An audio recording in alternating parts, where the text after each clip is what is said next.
This lightsaber training video and tutorial, you'll discover how to train with, for fighting, how to fight with and spin a lightsaber.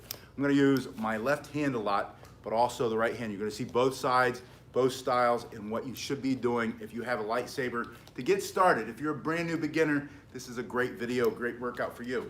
Starting with the lightsaber in your left hand, you're gonna hold it just here at the bottom. To fight with this, your right hand is gonna come up to the top. So there's gonna be a little bit of space here. You'll see some people fight this way, but that's going to create a pivot point. And so when you go to strike, your hand is going to pivot too much. And if it goes like this, your head comes straight off your neck, right? So you want this to be here, and this has a little bit of space, not a baseball bat, but a sword. So you have this ability to stop and keep this in front of your body when you're fighting with two hands on your lightsaber. You're gonna learn how to fight with one hand and with two hands. So the first thing I want you to do is just learn this basic fighting strike.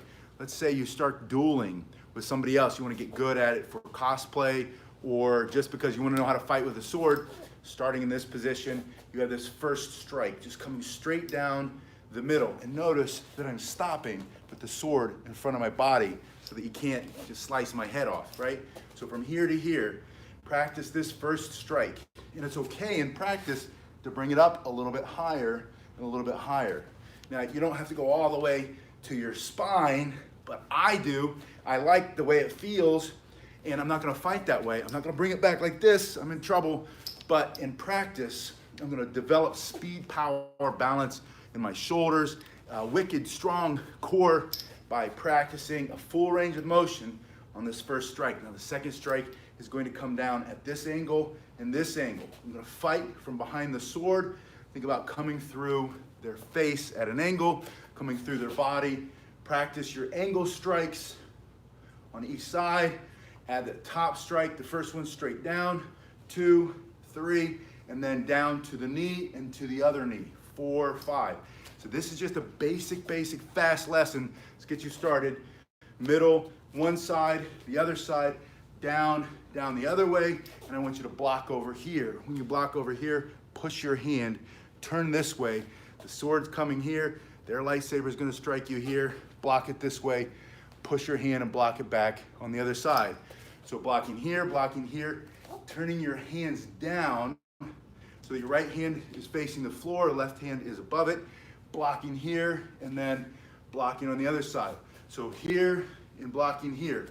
One more strike, or one more block just above the head. Now you can block this way and you can block this way, but make sure that you have an angle, because when their saber hits your saber, you're welcome, it's my pleasure. When your saber hits their saber, it's gonna hit here and slide off. If it's like this, see the top of my head? I don't have the top of my head anymore. So you want to here, higher than your head, pushing up. So back to the strikes. You have strike 1, 2, 3, knee, and then block up, block over, block the knee, block the other knee. And that is not all the strikes. Those are the beginning strikes I want you to learn to get started, so you feel like, boy, I got this saber, I bought it on Amazon, maybe you got the link below, and now I know what I'm doing. I can at least have a starting point. That's what I want you to have today. So you have one, angle, knee, and then you're gonna block up the other way. See how my hands just turned? This is really important. The sword's coming here. Eventually, you're gonna move a little bit and let it hit there, slide, and take off their knee, right? Move here, and then move. You're gonna move all these fast ways, but this is the basics first. Get good at the basics. Once again, 1, 2, 3, 4, 5, block up here, side, knee. And if you had a partner, you could practice that way. You bring it down on top and they block up here. You bring it down on top again and they block up here. And this all the way through, right? You come at this angle, they block here, they block here. You go to their knee, they block here. You go to the other knee, you block here. Back and forth. There's one more strike I want you to learn just because it's so basic and fundamental, which is, in Japanese they call it tsuki, T-S-U-K-I, which just means like thrust or spear, just straight out this way. here. If you had a katana or Japanese bokken, a sword, you would turn your hands a little bit. And then you would turn your hand. That's because there's a blood. You go through the tissue. You have to open it and blood comes out so you can get your sword back out. Lightsaber, you're just gonna, you know, they disappear or it just burns them through. So don't worry about that so much. But back to here, just for review. First strike, 2, 3, 4, 5. Block up the other way. Side, side, knee, knee, ski. For our practice, just thrusting straight through the middle. You would ideally go through here, go through the nose, go through the solar plexus. You can go a little bit lower, but those are the basics. There's one more, which would be to the hand. Does it seem like every Star Wars movie somebody's losing a hand with a lightsaber? It does to me. And then the Mace Windu, what, he lost both of them or something, right? And then the guy shoots him out the window with the force powers or whatever it is. Anyway, so that's another strike, but don't worry about that yet. That just know that that's straight like that. All right, let's talk about the spins. I'm gonna go to my left hand because my right shoulder is a little jacked up today. All right, so with the left hand, and I'm gonna, on this one, this is an Ultra Saber. There's another one. Let me show you this other one. I had to chart. I was all excited because this other one has 5 colors. I was gonna do purple for Mace Windu. For whatever reason, it was stuck in my head. But the battery's dead. This one takes batteries you put in, like AA's. The other one has an internal battery that charges, which is kind of cool. This one, I could fight with you. Like we could duel, we could go do a demonstration. We could have fun learning how to fight with each other. And this thing's gonna take it. This thing is really strong. The other one I could only do for demonstration because that blade is just gonna break. Yeah, sweet. So I love that. I'm a fan of anybody who fights with a sword. I don't care if it's Jedi or Sith, right? Dark side, light side. I just like all these different sabers. And even that Kylo Ren with the thing coming out this, I thought that was goofy, right? With the thing coming out. It's starting to grow on me though. I'm starting to like that one. Ahsoka Tano, is that it? Ahsoka Tano, when she fights with that negative grip and she's doing all that, that's pretty cool to me too. I really enjoy her fighting style. Yeah, and Luke's, all right. Anyway, what I was gonna say was, before I got distracted myself, this is like aircraft grade aluminum or something. And when they make these, they make these really sharp and it slices up my hands. And I don't care because, you know, my hands are thick. I've got all these calluses and stuff, but then just like little cuts. But I don't know why they do that. If you have that one, I tried it. One of these is really smooth. I just didn't spend much time on it. You can sand it down a little bit if it's cutting your hands. But anyway, I'm gonna show you here on the bottom. Oh, see, I didn't know the story behind it. Now I get it. That's I love that then. Smart. See, I told you he was growing on me. All right, or his sword anyway. So this is, I'm gonna use my left hand just to show you. Let me take off my big chunky watch. It's a military watch. You can jump out of planes with it.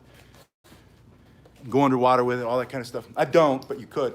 All right, so anyway, left hand, you're gonna drop the blade to the ground, which points your palm to the sky. And then with your elbow, this is important, keep your elbow bent when you do this. This is gonna, when the elbow is bent, these tendons are gonna unlock. If I'm out here, it's a little bit harder. If it's here, it's gonna be much easier to get that full range of motion. Do not do this. I just dropped it. That's why. Your hand doesn't, your fingers don't come off your blade or off your hilt, off your sword. You can open it a little bit, you can open your hand a little bit, but don't open your fingers. Some will, some people do.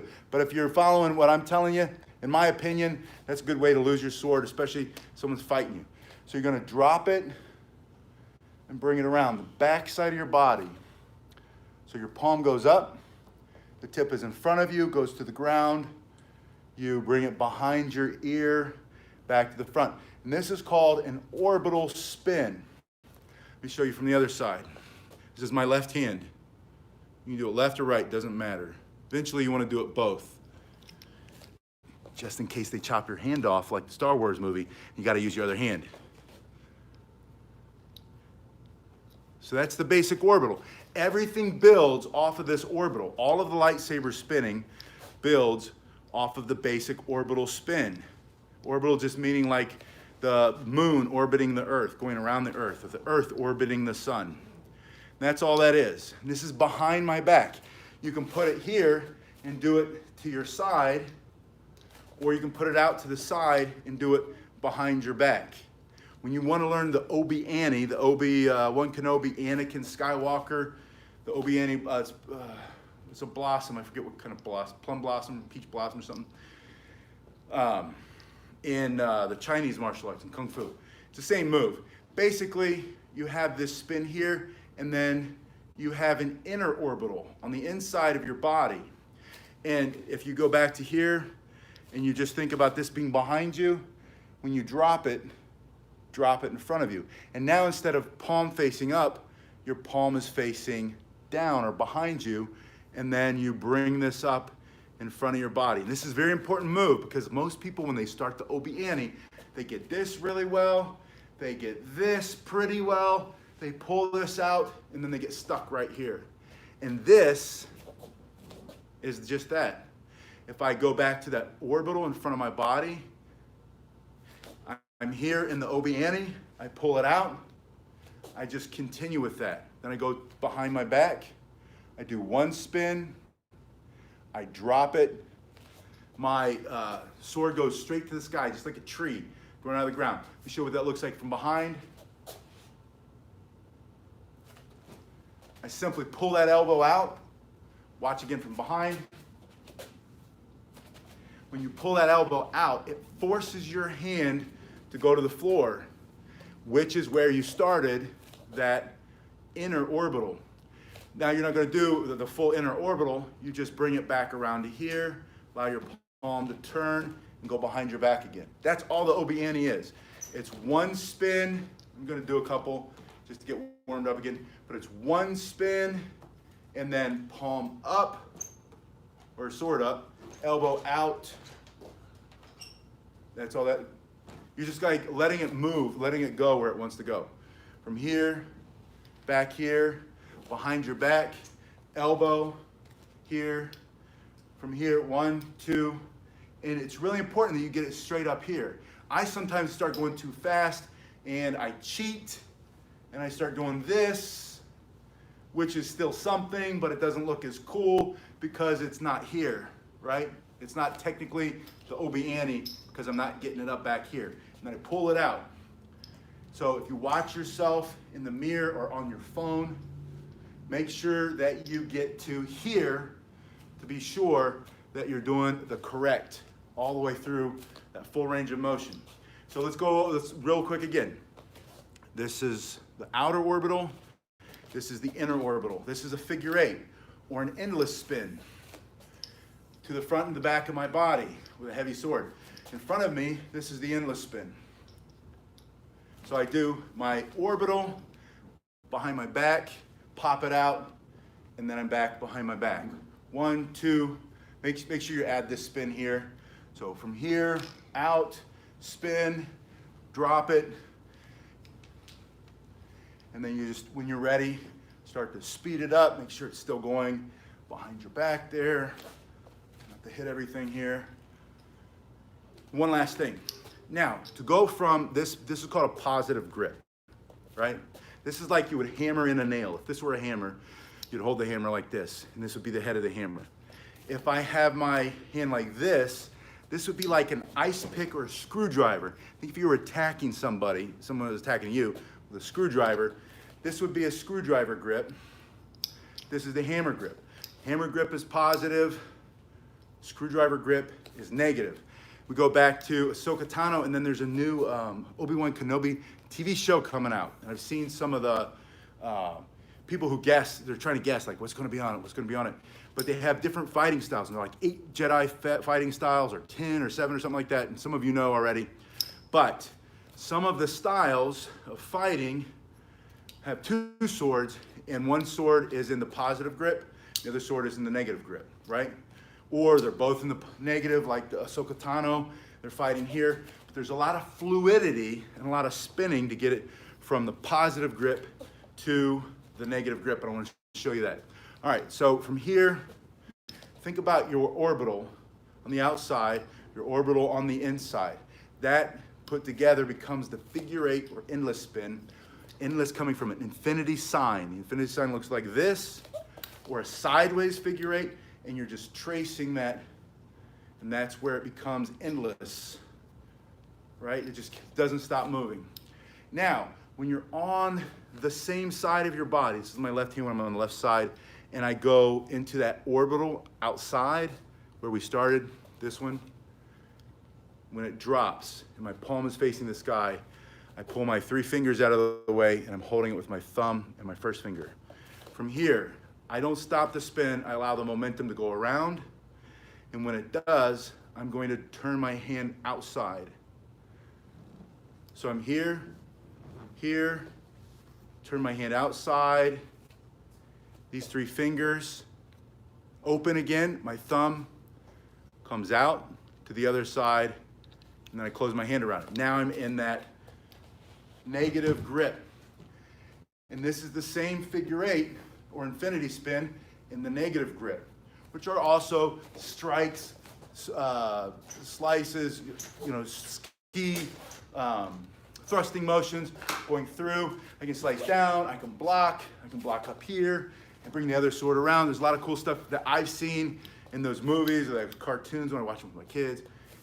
So anyways, you got this one. And then to get it back into the positive grip, it always is gonna happen on the opposite side. So if you went from here to here on this side, then to get it back into the other grip, it's gonna happen over here. So when I bring it back over here, same thing. I'm gonna pull those 3 fingers out of the way, the last 3, and from here, allow it to turn into my first finger and my thumb. And as it comes palm up, because it's just the opposite of the other one, I'm gonna continue to spin. See how I just let it slide through there? Continue to turn my hand, and then these 3 fingers open again. And the key here is the thumb. The thumb is what's always pushing it from one grip to the next. So here, 3 fingers, thumb pulls it in. Here, if we could slow this down, slow motion, I would try to show you there. I had to grab it before I dropped it. All right, so from here to here, here. I think I just reversed it. All right, so we're going forward, negative grip, back into the positive grip. I did the positive grip over here. You can do it on both sides. I think I misspoke before when I said it had to happen over here. It starts over here, right? So I'm here, negative grip, starts over here. Try to go slow, negative grip, starting into, finishing up, positive grip. And that's it. That's it for today. Let's recap real quick. Forward strike, right down the middle of your opponent. So striking here. Oh, let's reiterate that. Make sure there's some space. I see a lot of people do swords like this. This creates a pivot point. This is how you hit home runs. I used to hit a lot of home runs. Martial arts makes you ambidextrous. You can hit right and left. Love martial arts for that. But that's not sword fighting. Don't put your hands together. When you come down, you create a pivot point. You got so much speed, power, energy, you overturn, and then you're open. You take your head right off. So make sure there's always some distance between your hands so you have a break. You have a breaking point, break, stopping point. So you have one, you have this angle, knee, and then I showed you high block on one side, the other one, side block, turning your hands, almost like pushing, turn back out, block the knee, block the other knee. If you have a partner, that's a great drill. One person strikes, the other person blocks. Strike, block, strike, block.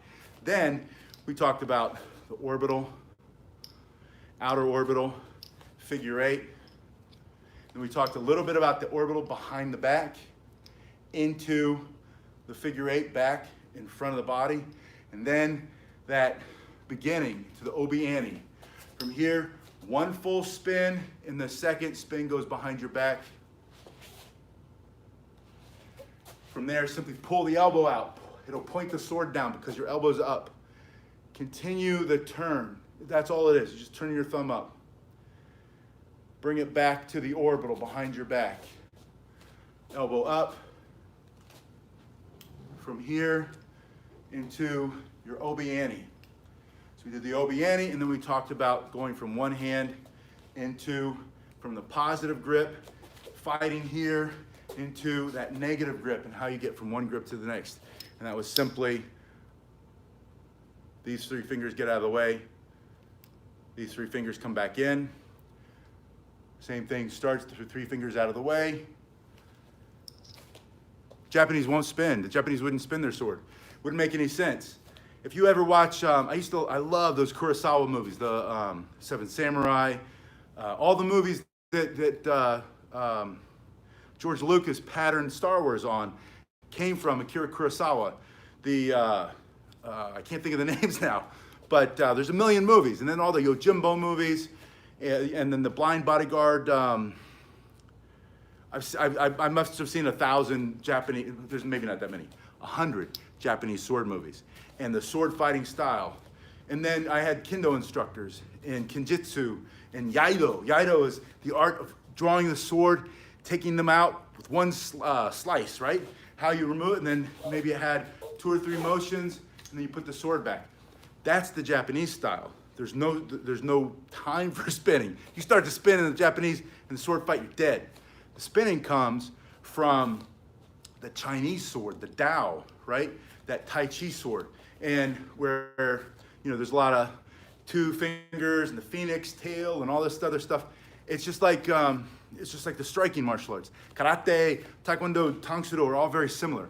It's hard styles, and then you have the Kung Fu's, the Tai Chi and the flow and the be like water, my friend, all that kind of stuff. And they're completely different that way. There are a lot of similar crossovers, but there are a lot of differences. And I used to have one of my mentors in martial arts when I was younger and used to be very competitive. My instructor was an Olympic coach, one of many Olympic coaches. But I grew up with a lot of Olympic champions, guys who were on the team, guys and girls who fought. And but it was a joke. How do you fight a kung fu fighter? And he's like, it's the donut defense, punch right through the middle, because they're always making circles, and everything else, if you go straight, you're gonna hit them. It's a joke, right? But the point is, Kung Fu has, especially like Wushu, and some of the traditional animal style Kung Fu, and the drunken style, and all that kind of monkey style, and tiger style. So all that stuff, you have more. Think of Hidden Dragon, Crouching Tiger. Think of the new Mulan movie that's coming out, the action movie, and you're gonna see her, and she's gonna do her Tai Chi sword, and she's gonna do all this stuff, but you're gonna see them spinning those swords around. So the movie style, because it's a lightsaber, and it's not a kin, it's not a Japanese sword. Japanese sword, razor sharp, right? Flexible, because the way they fold it with the blacksmith, the swordsmith. And they have a very, very quick style. I wish I had a partner I could show you a lot of the style, because it's one of my favorites. But this lightsaber, which is a fantasy, at this point, they don't really have lightsabers, right? At this point, it doesn't really exist, except for in the movies. So it's a new weapon that never existed before. It's a lighted laser, or whatever it is, blade, coming from a crystal. And so it cuts on every single side, so it moves differently than the Japanese sword would. So then, because it's a movie, and it has to be exciting or we won't watch it, they've got to go up and down and spin and come around. And Ray Park, who's playing Darth Maul, has to have that double-bladed lightsaber spinning, and they have to go.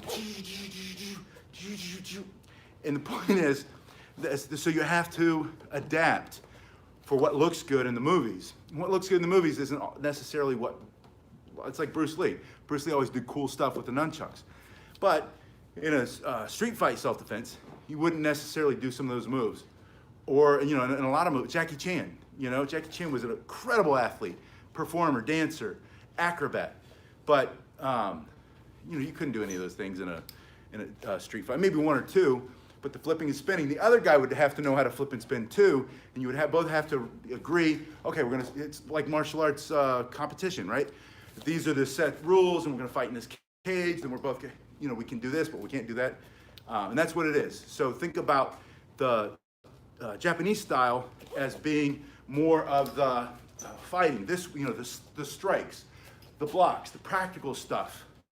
When he cuts Darth Vader's hand off, when Darth Vader cuts Luke's hand off, when Anakin cuts both of Mace Windu's hands off. Those are all the Japanese strikes. But then, in the middle of the striking, and there's all this cool spinning, and they're doing all this stuff, then that's the Chinese influence. That's because the stunt director or the choreographer of these movies, who's teaching Rey or Daisy Ridley and those kind of people, they have that background. Think about Michelle Krista Smith, who teaches really cool lightsaber stuff. If you haven't seen her channel, go see her channel. 1,000 times more exciting than mine. Because she's a stunt woman, but she also comes from a background of, what's the baton? Like marching band baton. And I think there's a whole, it's like acrobatic baton. And she does all this cool stuff and flips it over her back and all this stuff I could only dream about doing. She does a double obi-ani, which is cool. I can't do it yet. Go to her channel, figure that out. But the point is, that looks really cool in the movies. So the fun thing about this, and especially if you get one, and you have a friend who's got one, or you join a club or a team or a class, because I used to teach a class in Ohio, with other people who are fighting with a stunt saber, and this one from Ultra Sabers, this is good enough to fight with, right? And now you're hitting my saber, I'm hitting your saber, so you're learning a little bit of both. You're learning a lot of the Chinese or the Japanese style with the basic strikes and blocks and what works and where you have to be super fast.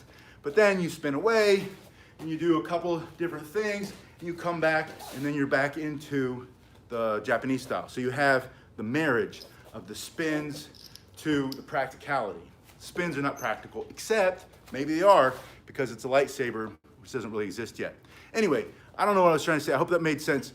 Let me know in the comment section below what else you're working on with your lightsaber. If you need one, check the link below. There's a link to the ones that I use. Like I said, I'm charging them right now. They're much lighter than this. They're not gonna cut your hands, but you're not gonna be able to fight with them. If you want one like this, Ultra Sabers let you build them yourself. They don't give me a dime or you throw me a bone or anything, which is fine.